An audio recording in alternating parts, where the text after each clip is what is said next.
ரீசெண்டாக மெடிக்கலை பற்றி ஒரு வீடியோ போடணும். அதில் ரொம்ப பேர் கேட்டுக்கக்கூடிய கேள்வி இதுதான். மெடிக்கல் அன்ஃபிட்னு போட்டுட்டாங்க. ஸோ நான் குவைத் நாட்டுக்கு இதுக்கப்புறம் வர முடியுமா முடியாதா, இந்த அன்ஃபிட்னு போட்டதை நம்ம கேன்சல் பண்ண முடியுமா முடியாதா அப்படிங்கிறதான் கேட்டிருக்காங்க. உங்களுக்கு அன்ஃபிட்னு ஆன்லைனில் அப்டேட் பண்ணிட்டாங்கன்னா, உங்களுடைய பாஸ்போர்ட் நம்பரை போட்டாச்சு அப்படின்னா உங்களுக்கு ஆல்ரெடி வந்து பார்த்தீங்கன்னா மெடிக்கல் வந்து அன்ஃபிட் இருக்குது அப்படின்னு சொல்லி வந்துடும். இங்கே குவைத்திலேருந்து உங்களுக்கு விசா மூவ் பண்ணுறாங்க அப்படின்னா சிஸ்டத்தில் வந்து பார்த்தீங்கன்னா உங்களுக்கு அன்ஃபிட்னு இருக்குன்னு சொல்லிட்டு அப்டேட் வந்துடும். சில நேரங்களில் வந்து பார்த்தீங்கன்னா ஒரு சில பேருக்கு சம்டைம் விசாவே வந்துடும். குவைத்தில் இருந்து விசா வந்துடும், விசா மூவ் ஆகிடும். பட் இந்தியாவில் இருந்து நீங்கள் மெடிக்கல் போடுறதுக்கு அப்ளை பண்ணினீங்க அப்படின்னா அந்த மெடிக்கல் அப்பாயின்மெண்ட் ஆர்டர் வந்து உங்களுக்கு ஓப்பன் ஆகாது. அது வந்து பார்த்தீங்கன்னா பிளாக் பண்ணி தான் இருக்கும், அது ஓப்பன் ஆகாது. நீங்கள் மெடிக்கல் வந்து போட முடியாது. சரிங்களா?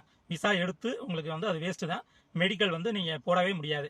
இந்த மெடிக்கல் அன்ஃபிட்னு இருக்கதை நீங்கள் கேன்சல் பண்ணலாமா பண்ண முடியாதா அப்படின்னா அது நம்ம சைடில் இருந்தோ அது யாரும் வந்து அதை கேன்சல் பண்ண முடியாது. எந்த டிராவல்ஸ்காரங்களோ இல்லை நீங்கள் எந்த சென்டரில் போய் மெடிக்கல் போட்டிங்களோ அந்த சென்டருக்காரங்களோ அதை கேன்சல் பண்ண முடியாது. அது குவைத் கவர்மெண்ட் நினைச்சா மட்டும் தான் அதை கேன்சல் பண்ண முடியும். அதுக்கு ஒரு சில வருஷங்கள் வச்சிருக்காங்க. ஸோ அந்த டேட் வந்துருச்சு அப்படின்னா அது ஆட்டோமேட்டிக்காக வந்து ரிமூவ் ஆகிடும். சரிங்களா? ஆக மொத்தம் உங்களுக்கு வந்து மெடிக்கல் வந்து அன்ஃபிட் அப்படின்னு சொல்லிட்டாங்க அப்படின்னா சிஸ்டத்தில் அப்டேட் பண்ணாமல் இருந்தால் நீங்கள் வந்து அடுத்த விசாவில் வந்து நீங்கள் தாராளமாக குவைத் நாட்டுக்குள்ளே வரலாம். அப்படி சிஸ்டத்தில் உங்களுக்கு அப்டேட் பண்ணிட்டாங்க அப்படின்னா நீங்கள் குவைத் நாட்டுக்குள்ளே மறுபடியும் ரீஎன்ட்ரி ஆக முடியாது. மற்ற நாடுகளை பொறுத்த வரைக்கும் இப்போ குவைத் நாட்டுக்கு உங்களுக்கு மெடிக்கல் அன்ஃபிட் அப்படின்னு கொடுத்துட்டாங்கன்னா நீங்கள் மற்ற நாடு துபாயோ கத்தாரோ ஓமனோ மற்ற நாட்டுக்கு வந்து நீங்கள் தாராளமாக போகலாம். அதில் எந்த ஒரு பிரச்சனையும் கிடையாது. நீங்கள் மற்ற நாட்டுக்கு விசா எடுத்து மெடிக்கல் போட்டு நீங்கள் தாராளமாக போகலாம். உங்களுக்கு குவைத் நாட்டில் அன்ஃபிட் கொடுத்துட்டாங்க அப்படின்னா நீங்கள் குவைத் நாட்டுக்கு மட்டும்தான் என்ட்ரி ஆக முடியாது. மற்ற நாட்டுக்கு போகிறதுக்கு வந்து உங்களுக்கு பிரச்சனை கிடையாது. நீங்கள் தாராளமாக போய் சொல்லியிருக்கக்கூடிய இந்த தகவல் உங்களுக்கு யூஸ்ஃபுல்லாக இருந்துச்சு அப்படின்னா கண்டிப்பாக அந்த வீடியோக்கு ஒரு லைக் பண்ணிடுங்க.